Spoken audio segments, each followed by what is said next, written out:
Good evening.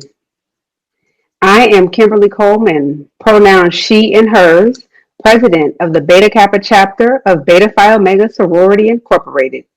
Beta Phi Omega Sorority is one of the oldest LGBTQ plus sororities. We were founded on the campus of Florida A&M University and are celebrating our 20th year of excellence in sisterhood, victory with pride, and awareness through education. With a passion for voting instilled in me by my parents, I have the honor and privilege this evening to call together three diverse and phenomenal women in the LGBTQ plus community to discuss the important topic of exactly how to vote with pride in the District of Columbia, Maryland, and Virginia, affectionately known as the DMV, during the upcoming presidential election. I'll be your moderator tonight for our virtual panel, which will cover how to register to vote, how to request your absentee ballot, how to return that ballot, and how to vote safer in person, and much more. As the president of the Beta Kappa chapter of Beta Phi Omega Sorority Incorporated, our chapter serves DC, suburban Maryland, including Prince George's, Anne Arundel, Charles, and Montgomery counties, as well as Northern Virginia. We support our community in a variety of ways, including hosting the Black Lesbian Support Group, which meets virtually this Sunday at 1 p.m. in partnership with the DC Center for the LGBT community, where we chit-chat, reflect, and network in a safe space. I live with my beautiful wife Leah in Maryland, and I have two amazing adult sons, Anthony and Andrew. I am passionate about serving my community, especially when the opportunity to form partnerships or endeavors such as this one present themselves. I am a practicing Nichiren Buddhist with Asoka Gakkai International, where our goal is world peace through individual happiness and personal transformation. I would like to take this opportunity to thank Cherie Hughes, co-chair of the HRC Greater DC Steering Committee and HRC Greater DC Political Action and Community Engagement Team, for their help taking the possibility of this panel and making it a reality. Also, thank you Taylor Pinkney of HRC-DC and Kia Williams, Secretary of the Beta Kappa chapter of Beta Phi Omega Sorority Incorporated, for your behind-the-scenes support of tonight's event. First, joining me in the conversation tonight, my soror from Beta Phi Omega Sorority is Latoya Williams, pronoun she, her, who serves her community in many aspects. She is the Director of National Programming for Beta Phi Omega Sorority Incorporated and Vice President of the Beta Lambda chapter serving the Baltimore area. Latoya is also the co-chair of the Baltimore Steering Committee with the Human Rights Campaign, and she is currently the host and executive producer of Queer Conversations, an LGBTQ plus talk show. Ms. Williams volunteers monthly with My Sister's Place Lodge, a home for women transitioning from homelessness to home stability, along with a host of other LGBTQ plus organizations such as Black Equity Baltimore, the Pride Center of Maryland, and Catholic Charities. Although her educational background is in business administration and accounting, her heart for social justice and Black LGBTQ people has catapulted her into the community as an advocate, educator, and activist. Welcome to my soror Latoya. Thank you for your efforts to ensure the success of tonight's event and for joining us this evening. Hey sis, thank you for having me. Hey. Great to be with you. Our partners for this event are full-time staff members with the Human Rights Campaign. We have Narissa Rahman, Associate Regional Field Director for the Human Rights Campaign. Narissa most recently developed and led HRC's six-figure investment in the 2019 Virginia General Assembly elections, targeting and mobilizing thousands of voters who helped elect a pro-equality majority in the House and Senate, giving the Commonwealth a progressive trifecta for the first time in almost 3 decades. It's amazing. Narissa played a key campaign role in the 2020 Virginia legislative session, where Virginia became the first in the South to pass comprehensive non-discrimination protections for LGBTQ Virginians. Prior to working at HRC, Narissa led fieldwork in the South for 8 years for progressive candidates at the state legislature, congressional, and gubernatorial levels. Through her passion for voter registration, voting rights, and equal access to the polls, Narissa hopes to make the ballot box accessible to all. She is originally from Barbados, but was raised in Florida and has now been slowly making her way up the East Coast. Narissa currently resides in Richmond, Virginia, with her partner and their three new houseplants. Narissa, welcome and thank you for all your hard work towards greater equality and for your assistance in planning tonight's event and serving on this amazing panel. Thank you so much. Thank you, Kimberly, and great to see y'all. And I have to say, it's now 7 houseplants. Way to go! Wow. That's great. We are also joined by Hope Jackson, who is an experienced advocate and campaign manager who serves as HRC's Deputy Campaign Director, managing legislative and electoral efforts across the Southern, Midwest, and Mountain West states. She is responsible for the long-term strategic planning and implementation of HRC's organizing efforts, strengthening HRC's partnerships and coalitions nationwide. Prior to joining HRC, Hope was an employment, labor, and bankruptcy attorney. Although not practicing, Hope's commitment to social justice fuels the work she does every day in the fight for LGBTQ plus equality. Hope, thank you for taking the time out of what is surely a very busy season to join us this evening. How did you know? I'm so thankful to be here with you all. Thank you for having me. Awesome. Wonderful, ladies. So let's get started. Ladies, your vast wealth of experience, passion, and knowledge is sure to inspire, inform, and engage our joint LGBTQ communities for this critical discussion on Decision Day 2020. As of today, we are only 46 days from Election Day. Wow. To the community, yeah, it's amazing. It's coming up very quickly. To the community watching at home, we encourage you, share this on your pages, start a watch party to ensure as many of your friends and family get this critical information as possible. Also, if you have specific questions about voting, please share those here as well, and we will cover as many of them as we can.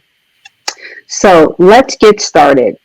We know that making sure we're registered to vote is very important as a first step to ensure that our vote gets counted on Election Day. We are in the middle of September, and voting registration will end soon, but deadlines and voting registration requirements vary by jurisdiction. Latoy, can you help us understand what are the voter registration deadlines for DC, Maryland, and Virginia, and what is the process to register to vote in the DMV? That's a huge question. To kind of make it short, we have this really great graphic that hopefully you all can see on your screen right now. So deadlines for Washington, D.C. is October 12th. You can register by mail, by email, or by fax. For Maryland and Virginia, you can register online or by mail. Now, there is a real quick shortcut. You can go to www.vote.org. And by going to that website, you would click on your particular municipality. It will bring you to your state and your location so that you can register quickly, all at the ease of doing it in your home. Awesome. Okay, so if viewers go to www.vote.org, then what do they do next? There's a few things. So you would click on your particular state, which is either Maryland, DC, or Virginia. And then there's a few steps that you will go through, and it will connect you directly to your particular municipality. And then once you register, it'll send you a confirmation, and then you'll be able to receive that information via mail or email. Okay, awesome. And I think we have some slides that cover some of those, what those municipality websites look like. Yes. Washington, D.C. is a little different. You have to download the form, complete the form, and send it back. But for the most part, it does take you to that particular municipality's website so that you can get that information. Okay, awesome. That's great to know. And when you say send the form back, how do you send the form back for DC? Do I have to mail it back? What are my options there? So you can complete the form and email the form to DC registration, dcboe.org. Got it. Got it. Okay, that's good to know. And I think we just, okay, so, and we had a slide that came up that showed the Maryland and Virginia websites as well. And going through a site like vote.org is important because sometimes if you just go to Google, you might get onto a site that's not your official election page. So it's Right. really good to go through, a site like www.vote.org. Right. Awesome, LaToy. And just to mention really quickly, going to Google is a really good place to get information. However, there have been some misleading information that's put out there.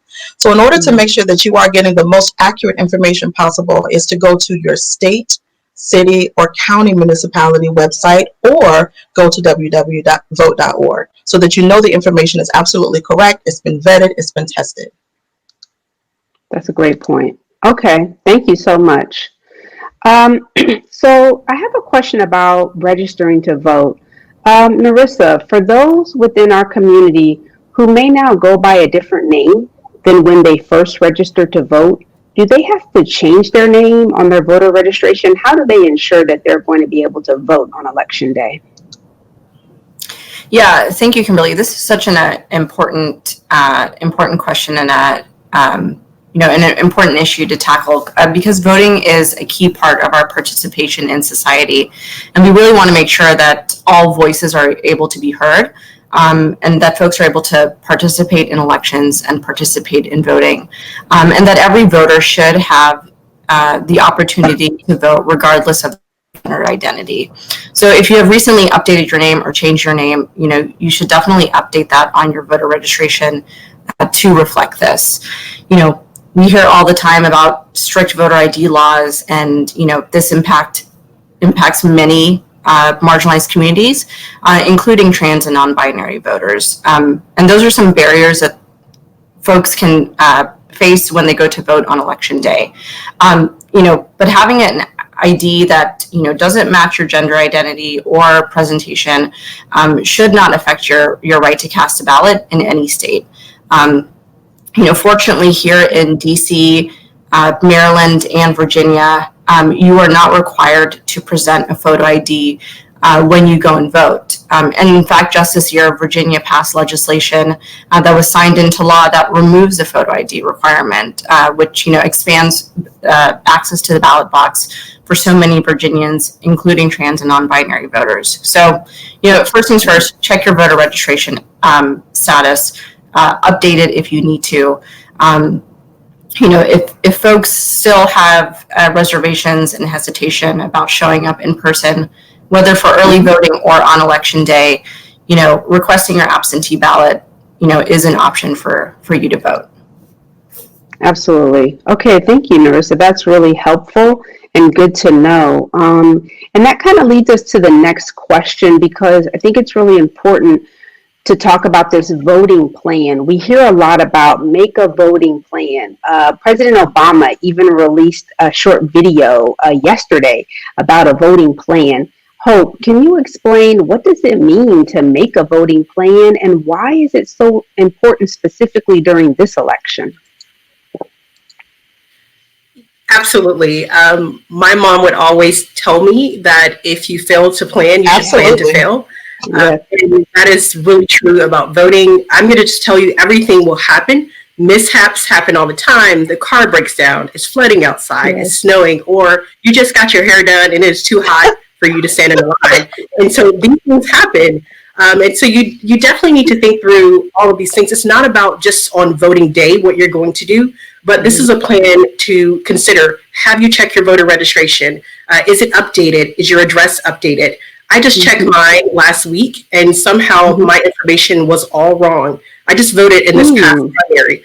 And so that's something I was able to check and go in and say, oh no, this is wrong. I'm glad I caught it. It gives me time to get that information updated. But those types of things happen. We saw in the South that folks were kicked off the voter rolls.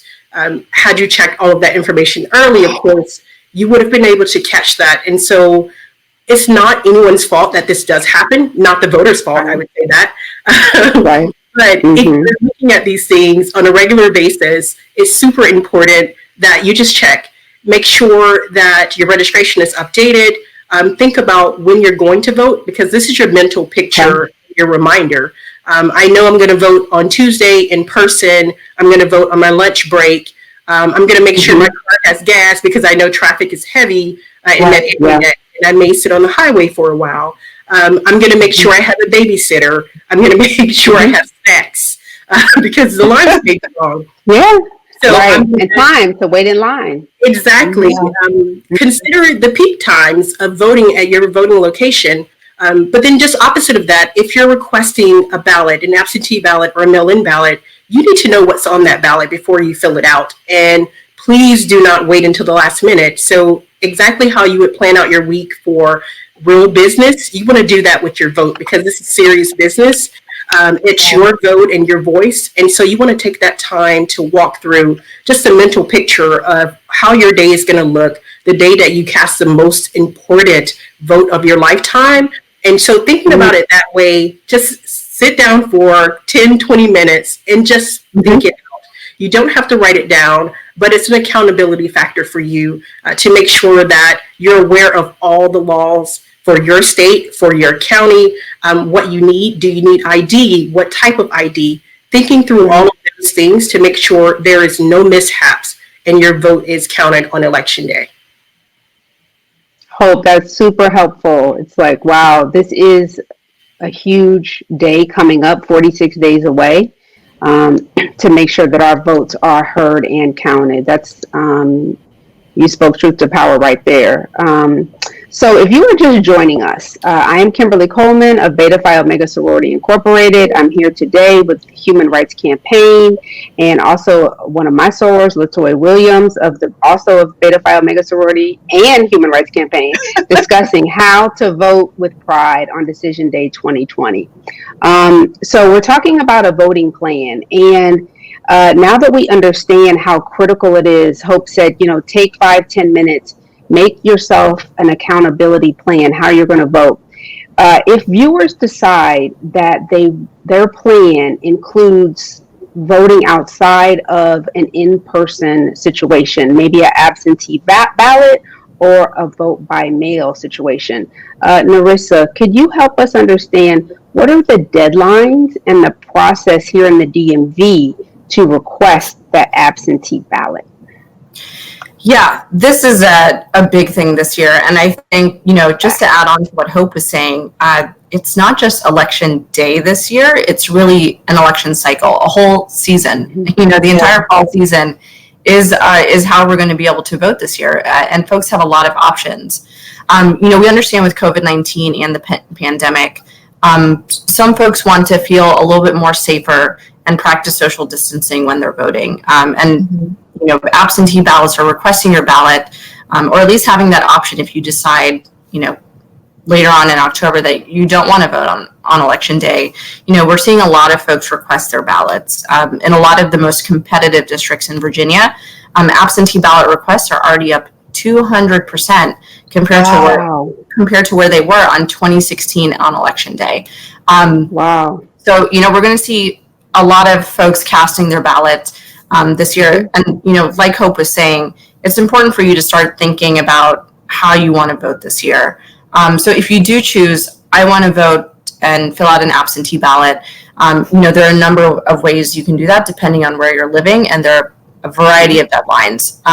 So for the easiest, you folks who are joining us from DC, you don't need to worry anything about requesting a ballot.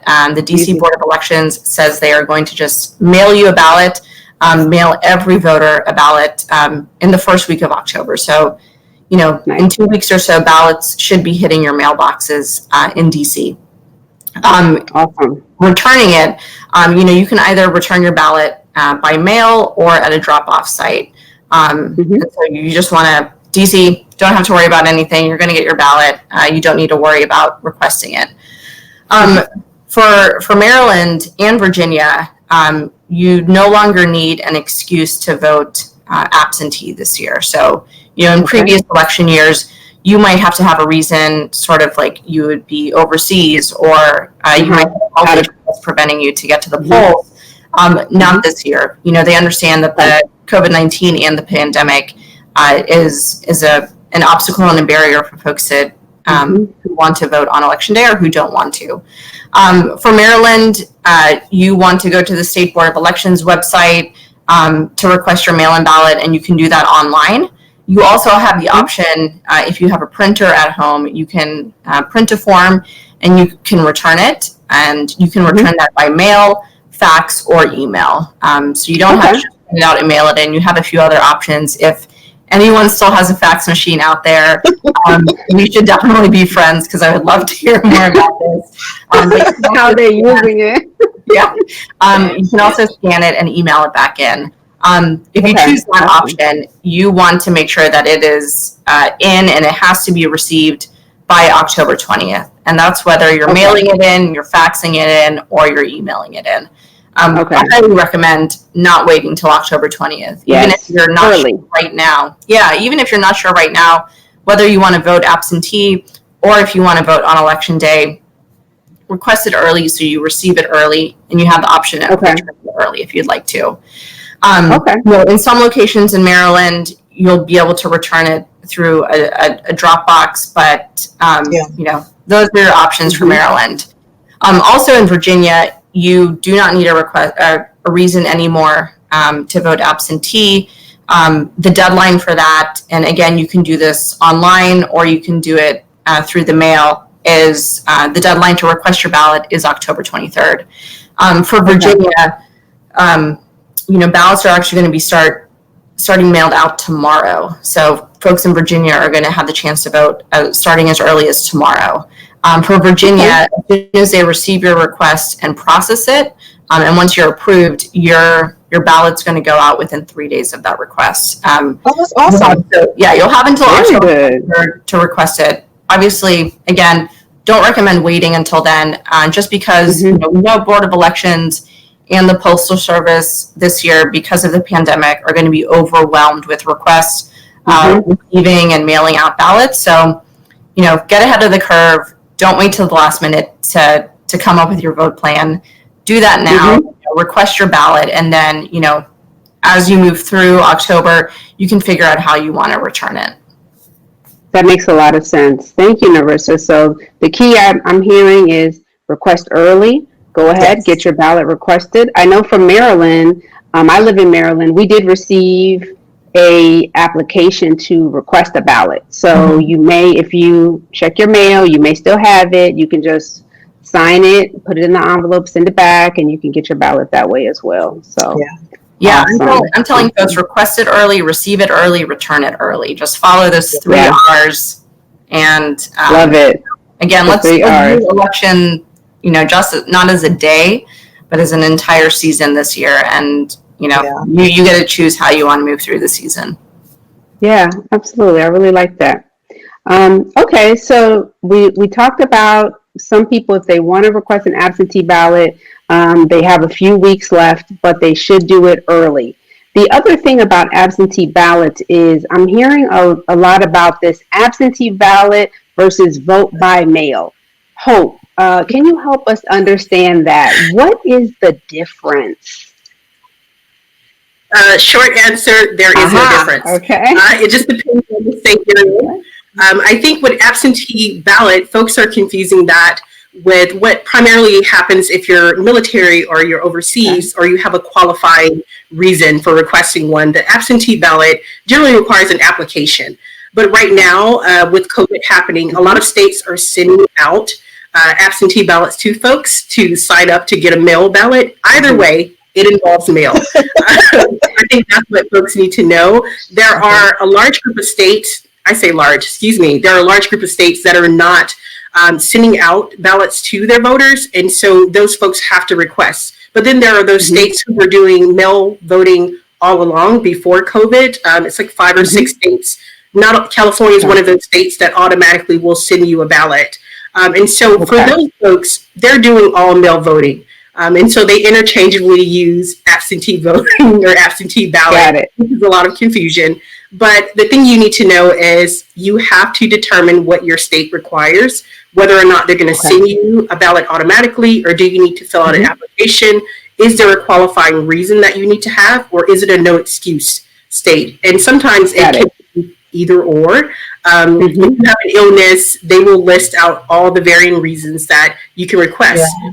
For folks who are in all mail voting states already, they can request what we call an absentee ballot too. Got it. Okay. So if you're not going to be in your state during the time where you normally would receive your mail ballot, then you can request that you receive it much earlier than that time period. So you don't have to have a reason. I was out of town, so I requested one. I'm like, yeah, I'm going to go visit home. I'm going to request this because it's going to be late getting to me and I won't be back in time. And I just fill out a simple form, sign it, make sure you sign it, no matter what you're using, sign it and get it returned on time and get it back immediately, not later, immediately. Good point. Yes. Yeah, and then track it, of course. Yes. Okay, so that's really helpful. So there's no difference. Vote by mail, absentee, it's all the same. Barack Obama in his video likened it to Donald Glover, Childish Gambino. All right, it's all the same. It's all the same. Yeah, they're out there trying to confuse us, but we're here with the right information. So don't be confused. Don't get it twisted and think that your vote doesn't count or that it won't matter, because it absolutely does. Yes, it does. So, okay. Awesome, Hope. So, all right. So we talked about a voting plan. We've talked about absentee ballot. We now know there's no difference between that and vote by mail. So now hopefully viewers are thinking about what they're going to do with respect to their voting plan. And if that includes requesting an absentee ballot, Narissa touched on this a little bit, but there's lots of different ways in the DMV that voters can return that ballot. So LaToy, can you tell us about the deadlines and what people's options are? I lost my slide. Oh, it's okay. Actually, Taylor, one more. We didn't. Yep, one more. Just a little technical difficulty, folks. Yeah. So one Bear with us. I did want to touch on is that, as Narissa stated, the 3 R's: request it early, receive it early, and return it early. But in doing so, make sure they have the correct address. So that's why it's very important for you to check your information, go through, verify that they have the correct address, the correct name, so that you can get the ballot and return it properly.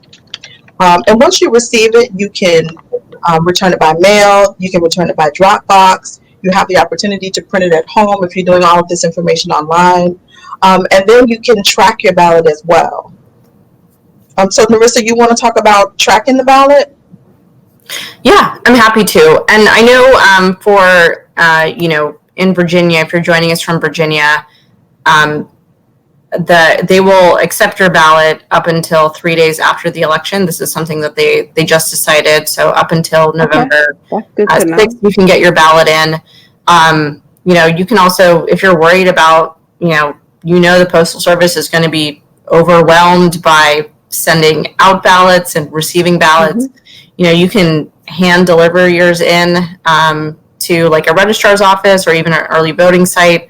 So you have options, to return it. Virginia this year, actually just a few weeks ago, Governor Northam signed into law a bill that allows every locality to set up drop boxes where you can drop a safe and secure drop box where you can drop your ballot in there. But yeah, let's talk about how once you've sent it off into the world, how you're able to sort of follow your ballot on its journey to being counted. So in Virginia, if you live in places like Arlington or Loudoun County, those some of those localities already have a ballot tracking system. But a new rule that the State Board of Elections just decided, I believe it was almost a month ago maybe, makes absentee ballot tracking a requirement statewide. So this Oh, year, when you receive, if Great. you decided, I want to vote by mail this year or request an absentee ballot, and you receive that ballot this year, it's actually going to have a new special U.S. Postal Service, what they call an intelligent barcode. So this really allows election officials to track ballots as they make it out their way out to voters. And it's also going to allow you as a voter to track your ballot as it goes on their way back to the registrar's office. And all of your state Board of Elections websites will have a portal that allows you to track your ballot. And it usually just requires you to put in information like your name, date of birth, your address. It doesn't require you to put in any code or anything. It's really just going to ask for minimal information. For Maryland voters, you can use the state's voter look tool, and that will again allow you to check the status of your absentee ballot or your provisional ballot right there on the State Board of Elections webpage. So again, you just need to enter a few details like your name, date of birth, zip code, and it'll have a box for you to check your status. And the same in DC, you all are going to all get a mail-in ballot, and it will also have tracking information on it. I think a question a lot of folks have is, oh my gosh, I've requested my absentee ballot, but like, where is it? Why hasn't it arrived yet? I would say, give it some time. We know registrar's offices, we know Board of Elections, we know the U.S. Postal Service is going to be demanded to perform at an expectation at a level that they have not in previous years. So I think, exercising a little bit of patience, can go a long way, and just keep checking the portals. I know a lot of states are using these ballot tracking tools for the first time. I don't think that's anything to worry about, but I think being a little bit patient will go a long way this year, and allowing information to update as quickly as they can. But again, request it early so that you're not waiting, mid-October saying, where's my ballot? And then it's exactly. And then you have to make a decision if you want to vote early in person. Right. And I know for me, I always like to take that picture of my ballot number. I don't know. I just feel better about it having just me having my tracking number. I know I don't necessarily, I'm not supposed to need it, but I don't know. Putting it in the mailbox. Yeah. Well, I like to take the picture because there'll be a barcode actually on your ballot. Each ballot is individual, so I like to take the picture so I have my number, and if I need to track it later, I can. And that kind of brings us to, we wanted to cover a little bit about, in addition to tracking it through the system, which is great, but there's some specific things about what we have to know when we fill it out, right? Like Hope mentioned, if we don't sign it, it won't get counted. There's some other key things in the DMV that we wanted to go over. Do I need a stamp? There's all these different things. So, LaToya, can you walk us through, once we get that ballot, before we send it back, what are some of those key things that we need to do when we want to vote by mail? Sign it. Sign it?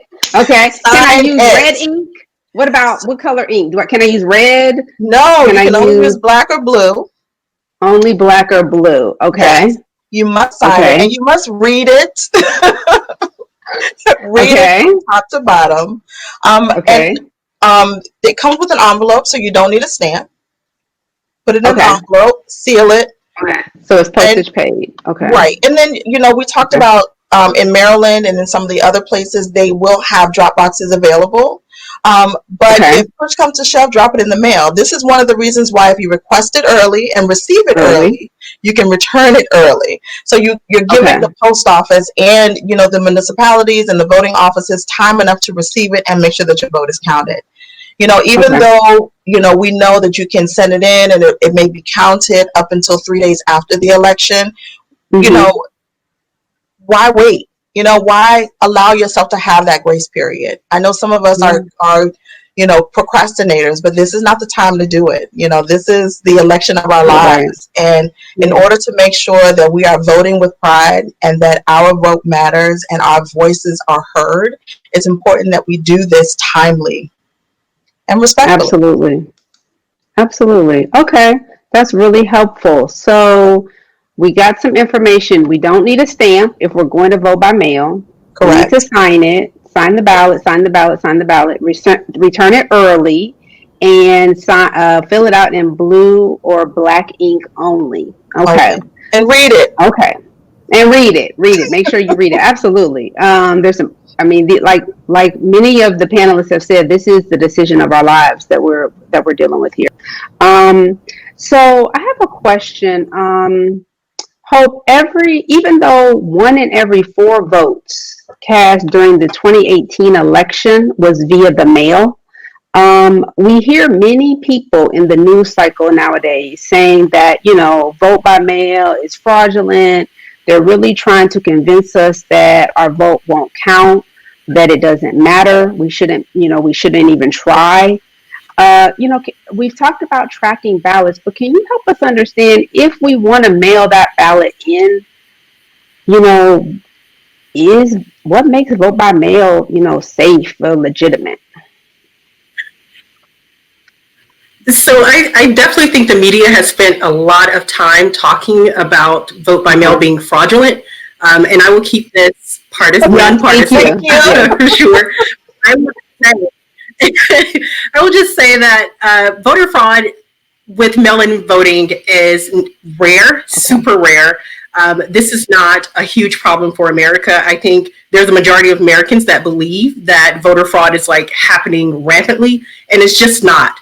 The Brennan Center, as well as the Pew Research Center, there are so many folks that have done really great research in looking into this. And what they did find was it was 0.00003% of voter fraud that was actually real. And most of the time there were clerical errors. So there wasn't anything that was happening where someone was impersonating a voter.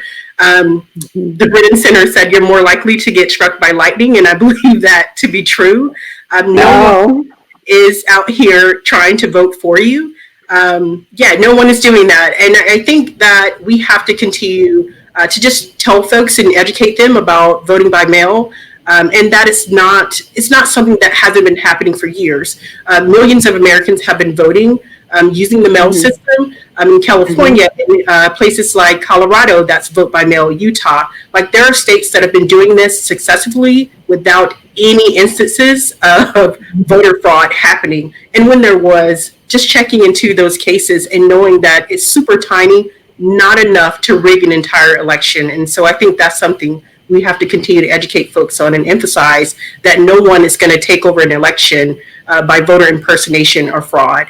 And so, I will say that. If you want to look at some articles, Forbes has put out a few things this week, as well as Washington Post.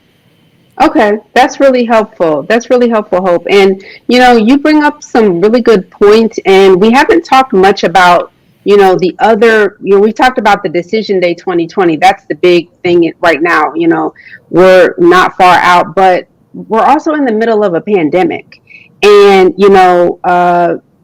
it's affecting so many in our community right now. And even in right now, in 2018, so many people voted in alternative ways, meaning outside of the traditional voting booth. And right now, we're showing you all not right now. We had a graphic up with some options on, what are some ways that we can vote safer? So, hey, maybe vote by mail is not for you, even though it's, there's no evidence of fraud, even though you can track your ballot, maybe still at the end of the day, you are a person, you want to either vote in person or take your ballot in by hand. So LaToya, can you walk us through in the DMV, what are some of those options that people have? Sure.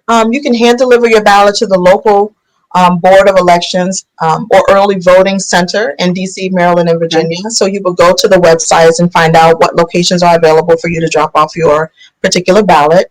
You can drop off the ballot DC, Maryland, and Virginia, DC and Maryland only. Once again, check. But I think Narissa told us Virginia's going to have voting. That's right. That's right. Brand new. Yeah, a lot of localities are going to be putting up drop boxes. I believe when ballots go out starting tomorrow, the Board of Elections is including some more information in that envelope about where a ballot drop box may be located in your area. again, they decided all of this 2 weeks ago. But again, yeah, the options are there. And this is why checking the Board of Elections website is super important. You can go to your particular state, or if you go to www.vote.org, they will have all of the most recent and updated information there for you as well. And then early voting. So, if you are one of those people that you don't want to put it in the mail, you're not sure about these drop boxes, maybe you think someone's going to ride by and pick up the box and just take it with them. You can always go and vote early. So in DC, you can begin voting early as soon as October 27th. In Maryland, October 26th. And in Virginia, September 18th. Awesome. September 18th in Virginia. That's super early. So yeah, that's like tomorrow. Tomorrow. Yeah. That's tomorrow, yeah. And that's a new law they passed this year. They said, let's start allowing folks voting 45 days before the election. And this was a law they passed before the pandemic hit. So it actually is a really great finding for it. Yeah. Again, for early voting in Virginia, you can go to an early vote location. They're setting up some based on locality starting tomorrow. You can go do that.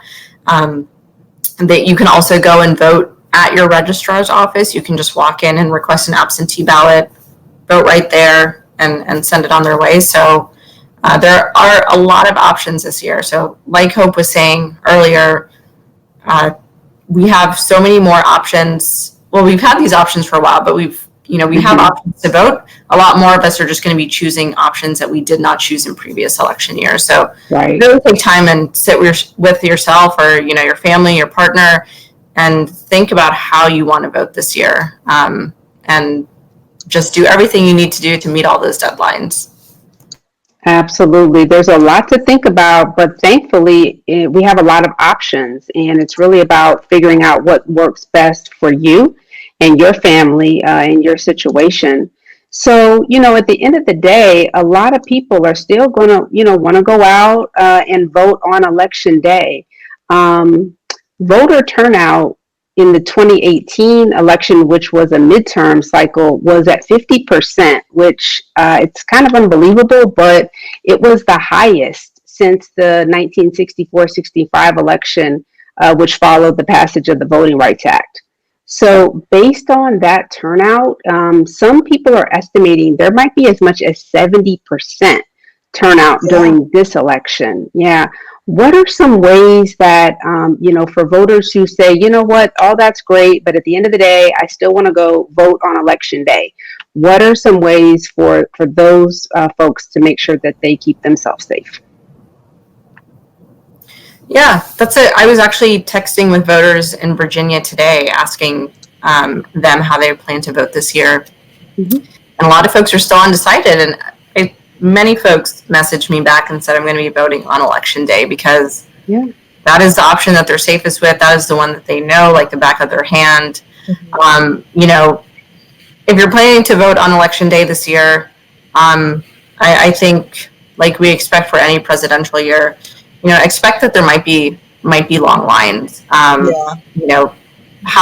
a plan to, have your mask and be able to social distance. Really figure out the exact time you want to vote this year, and not only one that works with your schedule, but that allows you to, potentially have to wait in line for longer, and bring everything that you think you might need to vote. Whether bring some sort of form of identification.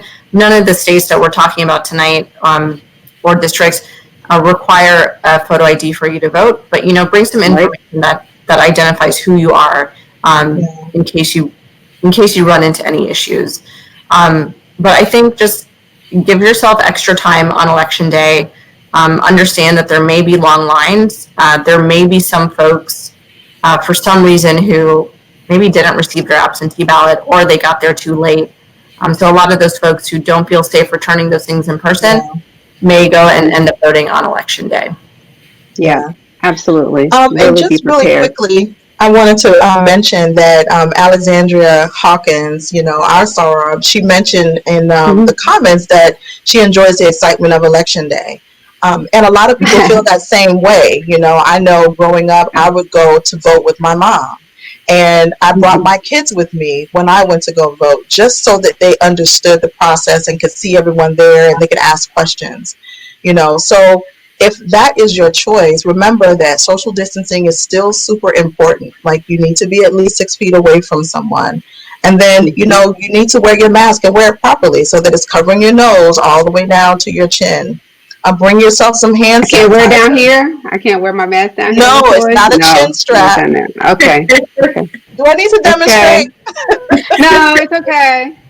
Next time. We'll do it on the next slide. But, it's just, the same things. And hopefully all of us are doing this. But if you're going to 7-Eleven or if you're going to the grocery store and you are practicing social distancing and wearing your mask, then you would definitely do the same thing. Bring a pen. As Jamie said, another one of my sorors on here said, bring a pen, bring your identification, bring a snack, wear comfortable shoes. Allow yourself time. We all talk about a plan. A voting plan is super important. And I know it seems like so foreign to us because before we would just go to the polls, right? Yeah. And there might not be anybody there, and we just go in. We're living in a different world right now. Unfortunately, we are in the midst of a pandemic, and it is a super important election. So, be prepared. Request it early, return it early. I can't say it enough. Absolutely.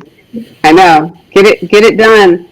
Get it done. All right, ladies. This has been phenomenal. I don't want to keep you all too long on here. I just want to remind anyone who, if you joined us midstream, the full video will be available on the Beta Kappa and Beta Lambda chapter, as well as the HRC Greater DC Facebook pages. So please watch and share it with your friends and family. Critical information here for everyone. And, because information is changing so rapidly, Narissa let us know about changes in Virginia's laws that just happened, so recently. These amazing ladies have already agreed to convene with us again. So please mark your calendars for October 7th. Check out the Mobilize website to RSVP, where you can get reminders for our next event. We'll have even more information for you focused on, again, absentee balloting, vote by mail, and voting in person on Election Day. If you have questions between now and then, if something comes up, inbox us at the Beta Kappa, the Beta Lambda, or HRC Greater DC Facebook pages. And we'll try to include as many of your questions as possible in our upcoming discussions. I also want to give everyone a critical reminder to visit 2020census.gov by September 30th. Time is running out to complete your census survey. 4 in 10 households have not yet responded. And the census determines critical funding for each jurisdiction and is used to allocate the number of electoral college votes that each state receives, which are ultimately used to elect the president. So make your voice heard at the ballot box and in the census survey. That's very important. I am Kimberly Coleman. Thank you all so much for joining us today. You ladies have been wonderful, so insightful, engaging, and informative. I cannot thank you enough. And to the audience that joined us and participated, thank you again. This has been How to Vote with Pride, Edition 1. Join us again October 7th. Everyone, have a great night. Bye-bye. Thanks, y'all.